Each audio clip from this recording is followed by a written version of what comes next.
heard a mom calling for her son, and she was like, Oedipus, Oedipus, don't walk over there, Oedipus. And I was like, you named your son Oedipus? Like, this is why it's so important to read widely. Mama, you do not want to name your kid Oedipus. Go look it up! Ang kwento ni Oedipus ay isa sa mga tragic stories sa Greek mythology. At first time ko lang mag-share sa inyo ng kwento from the Greek mythology. Si Oedipus o Oedipus ay anak ni King Laius at Queen Jocasta ng Thebes.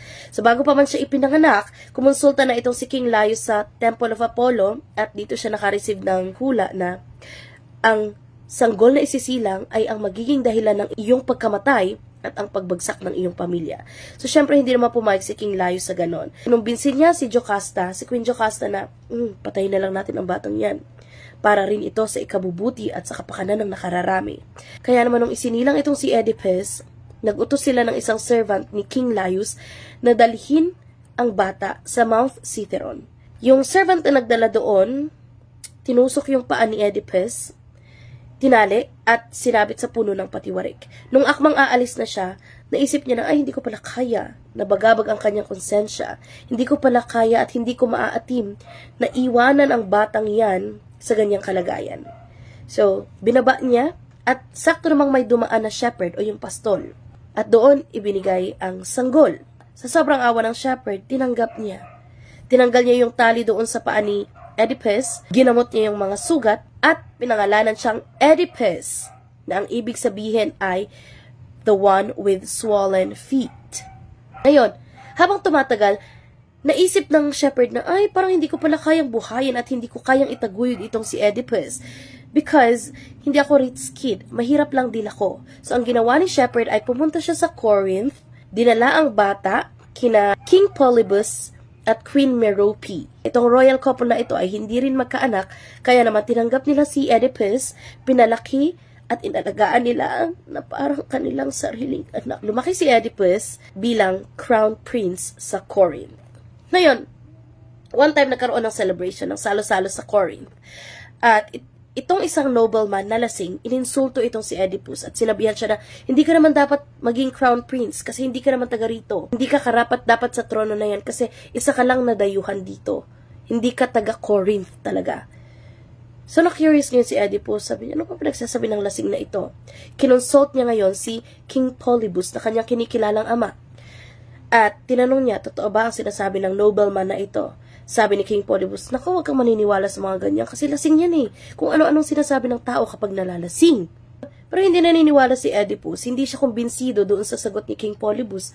Kaya naman, kumonsulta siya sa Oracle of Delphi. Bagamat tumanggi yung Oracle na sabihin ng diretsuhan yung sagot, pero ang sabi ng Oracle kay Oedipus, mapapatay mo ang iyong ama, mapapangasawa mo ang iyong ina, at iiwanan mong sobrang nakakahiya ang iyong buong lahi. So naguluhan ulit itong si Oedipus. Natakot siya na baka nga magkatotoo ang hula, kaya naman nilisan niya ang Corinth. At sa kanyang paglalakbay, nakatagpo siya ng isang gentleman na may kasamang mga servants. Itong gentleman na ito ay nakasakay sa karo. Pero dahil nga masikip ang daan, hindi sila makadaan ng matiwasay, ang ginawa nila kay Oedipus, tinapon nila sa gilid ng kalsada. Siyempre itong si Oedipus, knowing na palaban siya, hindi siya pumayag sa ganon.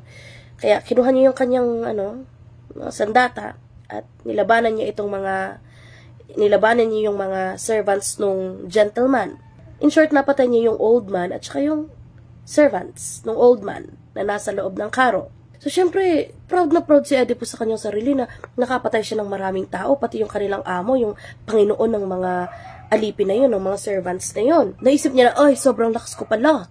Pero ang hindi niya alam, meron palang nakatakas na isang servant ng old man. Nagpatuloy siya sa paglalakbay hanggang sa marating niya ang city of Thebes. That time, ang Thebes ay ginugulo ng Sphinx. Ang Sphinx naman ay isang mythical creature na kalahating babae at kalahating leon. Yung Sphinx na yun ay nakatayo doon sa bato na malapit sa entrance ng city of Thebes. Lahat ng lumalapit sa kanya ay sinasabihan niya ng, decipher me or I'll devour you. Sagutin mo sasabihin ko tong riddle ko, itong palaisipan na ito, o kakainin kita. Kung hindi mo masasagot ito, kakainin kita. Ganun. So, syempre, takot na takot ang mga tao. Terrified sila dahil sa pananakot ng Sphinx na yan. Sa kabilang dako naman, dahil nga namatay si King Laius, na obviously naman siya yung nakalaban ni, Oedipus doon sa crossroads, ang ginawang pansamantalang king ay si Creon, na kapatid ni Queen Jocasta. During that time, nagdadalamhati siya kasi namatay ang kanyang panganay na anak dahil hindi niya nasagot ang riddle o yung palaisipan nung Sphinx. So, sabi niya, kung sino man ang makapatay sa Sphinx na to, kung sino man ang makatalo sa Sphinx na to, pinapangako ko sa inyo, ipakakasal ko sa inyo si Queen Jocasta. So, tinanggap ni Oedipus yung hamon kasi sabi niya, wala naman ako pakialam kung mamamatay ako, at least hindi ko napatay ang tatay ko at hindi ko napangasawa ang nanay ko. Ngayon, humarap si Oedipus sa Sphinx. Katulad ng mga naunang nakilahok, sinabihan din siya ng, decipher me or I'll devour you. Ganun. So, babasahin ko sa inyo yung palaisipan na binigay kay Oedipus. Sabi ng Sphinx, in the morning, I have 4 legs. At noon, 2. And when the twilight comes, I have 3. Among all creatures, it is the only that can change its number of legs. But the greater the number, the lower its speed and strength. Ganun. So, tinitigan ni Oedipus yung Sphinx na tila ba hayok na kainin si Oedipus. Anong sagot nyo? Ay, kung hindi nyo nasagot ng tama, kakainin din kayo ng Sphinx. Ang sagot ni Oedipus, tao. Tao ang sagot. Sa simula ng kanyang buhay, gumagapang siya gamit ang kanyang braso at paa.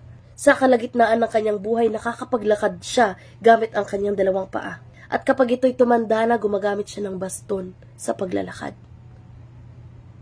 Shoot ang Mama Sphinx mo. Sa sobrang kahihiyan niya, nagpatihulog na lang siya sa bangin.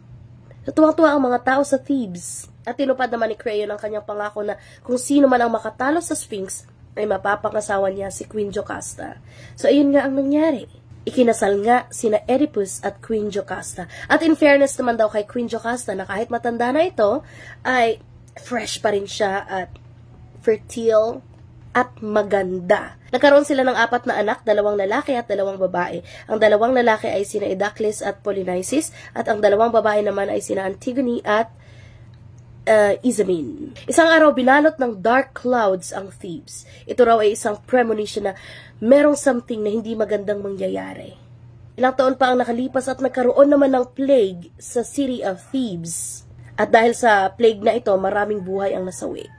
Kaya naman nagbakaawa ang mga tao sa Thebes na, Oedipus, tulungan mo kami. So, inutusan ni Oedipus si Creon na pumunta sa Oracle of Delphi para magkonsulta kung ano nga ba ang nagiging source ng plague na yon. Nang makabalik si Creon, ibinahagi niya kung ano yung sinabi sa Oracle. At ang sabi doon ay, kailangang i-purify ang land of Thebes. At hindi raw matatapos ang sakuna, ang salot, ang plague hanggat hindi na palalayas ang pumatay kay King Laius. Ang alam kasi sa Thebes, pinatay ng isang grupo ng magnanakaw si King Laius. At kung sino man ang pumatay kay King Laius ay wala talaga silang ideya. Wala silang pagkakakilanlan. So dahil sa kagustuhan ni Oedipus na matapos na ang plague sa Thebes ay patawag siya ng meeting. Nagpa-meeting siya at sabi niya doon ay, kung sino man ang nakakakilala doon sa pumatay kay King Laius ay i-report sa akin. At kung kayo man ang nakapatay kay King Laius, huwag kayong matatakot, hindi ko kayo parurusahan. Bagkus, bibigyan ko kayo ng reward. Pero kailangan lang nating sumunod sa oracle na palalayasin ka sa Thebes. Sabi pa niya, gusto ko rin malaman ninyo na hindi ako titigil hanggat hindi ko nakikita ang pumatay kay King Laius. Kahit pa kapamilya ko yan, kahit pa kadugo ko yan, kahit pa naandito sa hukom na ito. Sabi niya ganun. At sabi pa niya, ipinagdarasal ko na kung sino man ang pumatay kay King Laius ay maparusahan siya ng mga Diyos. Sumpain nawa siya ng buong pasani ng sakit at paghihirap. Say pa niya. Nagsimulang mag-imbestiga si Oedipus at tinawag niya si Tiresias na isang clairvoyant. Ang isang clairvoyant ay nakakakita ng mga pangitain. So, tinawag niya si Tiresias. Sabi niya, Tiresias, ikaw naman ay reliable source ng chismis. Ikaw naman ay reliable source. Without doubt, na sa'yo dapat manggaling ang katotohanan. Inuutosan kita ngayon na sabihin ang buong katotohanan. So, sabi ni Tiresias, Baka nakakamali ka dyan sa hiling mo. Baka hindi mo alam ang iyong hinihiling. Dahil ang mga ganong kaalaman ay magdudulot lamang ng sobrang kalungkutan. Sabi ni Oedipus, how dare you betray the soil that welcomed you? Siguro isa ka ring kriminal. So na-hurt itong si Tiresias. Sabi niya, bakit mo ako pinagbibintangan ngayong kriminal? Dinapilitan siyang sabihin ang buong katotohanan. Sabi niya, ikaw ang pumatay sa ama mo. Na-shocked itong si Lolo Oedipus. So sabi niya, palayasin niyo yan sa harap ko. Ayoko makita yan sa harap ko. Tapos sabi ni Tiresias, diba sabi mo gusto mong malaman ang buong katotohanan? Ngayong sinasabi ko sa iyo, pinilit mo akong sabihin ang totoo. Ngayon, pilitin mo ang sarili mo na i-endure yung sakit. Tanggapin mo ang parusa, ang sumpa na dinala mo rito sa land of Thebes. So in denial pa rin itong si Oedipus. Sabi niya, palayasin niyo talaga yan. Feeling ko nagkakampihan lang sila ni Creon para makuha nila ang aking trono. Nang marinig ito ni Creon, sabi niya, bakit ko naman nanakawin ang trono mo? Magkaibigan tayo, di ba nga ako ang nagbigay sa iyo ng corona? I made you king of Thebes. Pagkasabi niya gano'n, nag-walk out ngayon si Creon na siya namang pagdating ni Queen Jocasta. So sabi niya, Oedipus dear, huwag ka naman niniwala sa mga oracle na yan kasi hindi naman natupad. Hindi naman natutupad ang nasa oracle. Kay scam man yung oracle na iyan. Sabi niya, tingnan mo ngayon sa oracle dati na sabi ang papatay kay King Laius ay yung anak niya. Pero hindi naman siya pinatay ng anak niya kasi namatay yung anak namin nung bata pa lang siya, nung baby pa lang siya. Habang nag-uusap sina Queen Jocasta at si Oedipus, bigla namang may nag-announce na, oy, may dumating na messenger from Corinth. Kung matatandaan ninyo, ang Corinth ay ang lugar kung saan namumuno sina King Polybus at Queen Merope na kinikilalang magulang ni Oedipus. Sabi ng messenger, my lord, I have a bad news for you. May bad news ako for you. Patay na ang tatay mong si King Polybus. Kailangan mong bumalik sa Corinth kasi ikaw na ang susunod sa trono. Sabi ni Oedipus, nakakalungkot nga yung balitang yan, pero at the same time, natutuwa ako kasi at least hindi nagkatotoo yung prophecy na ako ang papatay sa tatay ko at pakakasalan ko ang nanay ko. Sumabat ngayon si Queen Jocasta. Sabi ko sa iyo, or Oedipus dear, di ba? Hindi joke-joke lang yung mga oracle-oracle na yan. Tingnan mo nga at namatay ang tatay mo na si King Polybus na wala ka namang ginawa. Sabi niya. So sabi ni Oedipus, hindi kaya namatay ang tatay ko dahil sa sobrang kalungkutan dahil sa aking paglisan.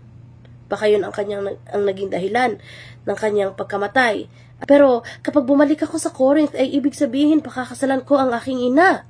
Sabi ng messenger, huwag kang mag-alala, hindi mo naman nanay si Queen Merope. Hindi siya ang tunay na ina mo kasi inampun ka lang nila. Sabi ni Oedipus, paano mo nasabi? Sure. Sabi ng messenger, kasi ako ang nagbigay sa'yo kay Queen Merope nung bata ka pa lamang. Binigay ka sa akin ng isang tao na hindi ko naman kilala habang ako ay naglalakad sa kalupaan ding ito kasama ang aking mga alagang hayop. May tusok ka pa nga sa paa, sabi niya. Nung marinig ito ni Queen Jocasta, nagsikip ang kanyang dibdib. Sabi ni Oedipus, makikilala mo ba yung taong nag-abot sa akin sakaling makita mo ulit siya? Sabi ni Jocasta, stop na, hindi ko na kinakaya ang mga revelation na ito. Sabi ni Oedipus, mahalagang malaman ko kung sino ang aking mga magulang kasi ayokong mangyari sa kanila ang hula. Hindi rin maintindihan ni Oedipus kung bakit nag-hysterical ang kanyang asawa na si Queen Jocasta. So habang nag-uusap sina Oedipus at yung messenger, may nag-inform sa kanila na nasa korte na ang tanging witness sa pagkamatay ni King Laius. Nang magkaharap na yung witness at saka si Oedipus, namutla yung witness. At ang sabi ng messenger, my lord, hindi ako pwedeng magkamali. Ito yung tao, ito yung mama na nagbigay, na nag-abot sa'yo sa akin nung bata ka pa lang. Ngayon kinausap ni Oedipus yung witness. Sabi niya, servant, may inabot ka raw ba na baby sa kanya many years ago? Sabi ng servant, huwag ka maniniwala dyan. Scam yan. Sinasayang mo lang ang oras sa taong yan. Sabi ng messenger sa servant, naaalala mo ba yung bata na binigay mo sa akin na may sugat sa paa? Yan na siya ngayon, kaharap mo as King of Thebes. Sabi ng servant, bakit hindi mo na lang itikom yung bibig mo? Masyado kang daldalero. Hindi ko nga talaga alam kung anong sinasabi nyo. Sa galit ni Oedipus, sabi niya, kapag inulit ko pa tong tanong na to, sisiguraduhin kong patay ka na. Ngayon, nagmakaawa ang servant. Sabi niya, please, huwag mo akong papatayin. Matanda na ako. Isinusumpa ko ang araw na binuhay kita. Sana pala, noon pa lang pinatay na kita. Binigay ka sa akin ni Queen Jocasta dahil natatakot siya na maisakatuparan ang isang nakakatakot na hula. So doon na-realize ni Oedipus na nag-flashback sa kanya lahat ng mga kaganapan noong sinaunang panahon at na-realize niya na nagkatotoo ang hula sa kanya, ang prophecy sa kanya, na mapapatay niya ang kanyang ama at mapapangasawa niya ang ina niya. So, dali-daling tumakbo ngayon si Oedipus sa room nila ni Queen Jocasta. Sabi niya, huwag kang gagawa ng kahit na ano na hindi na maibabalik, hindi na maaandan, gano'n. Kasi nga, hindi na niya mabuksan yung door. Lock na yung door. Sabi ni Oedipus, hindi naman daw nila kasalanan na gano'n yung fate nila. Hindi nila naiwasan, hindi nila na-control. Nung hindi niya mabuksan yung pinto, sapilitan niyang binuksan. At doon tumambad sa kanya si Queen Jocasta na wala ng buhay dahil nagjugte na ang ate girl mo. So, inilipag ni Oedipus ang bangkay ng kanyang ina sa floor at nakita niya ang golden brooches. Kinuha niya yun, nakatali yun sa damit ni Queen Jocasta, tapos tinusok niya sa kanyang mata. Sabi niya, bubulagin ko na lang ang aking mga mata dahil ayoko kung hindi ko kayang humarap sa aking mga magulang sa Kingdom of Hades. Ayun, nabulag siya at siya na rin mismo ang nagpa-exile ng kanyang sarili mula sa Land of Thebes. So, bago siya na-exile, binigay niya ang corona kay Creon, na kapatid nga ni Queen Jocasta. Siya muna ang pansamantalang mamumuno sa Land of Thebes hanggat hindi pa naaabot ng mga anak ni Oedipus ang tamang edad para mamuno. Sinamahan siya ng kanyang 4 na anak sa city gates para send off ng kanilang tatay sa Land of Thebes. Pero, sumama si Antigone. Ang sabi ni Oedipus, siguro ang pagsama sa kanya ng kanyang anak na si Antigone ay senyales na naawa na sa kanya ang mga gods and goddesses dahil simula pa lang nung bata pa lang siya ay pinersecute na siya. Ngayon, ang tanong ay, papangalanan ba ninyong Oedipus ang inyong mga anak or future anak? Sana all. May kaanak na lang. Thank you for listening. Ngayon, ano pa bang mga kwento sa Greek mythology ang gusto nyong ikwento ko? Diba? Mukha akong Sphinx. Sure.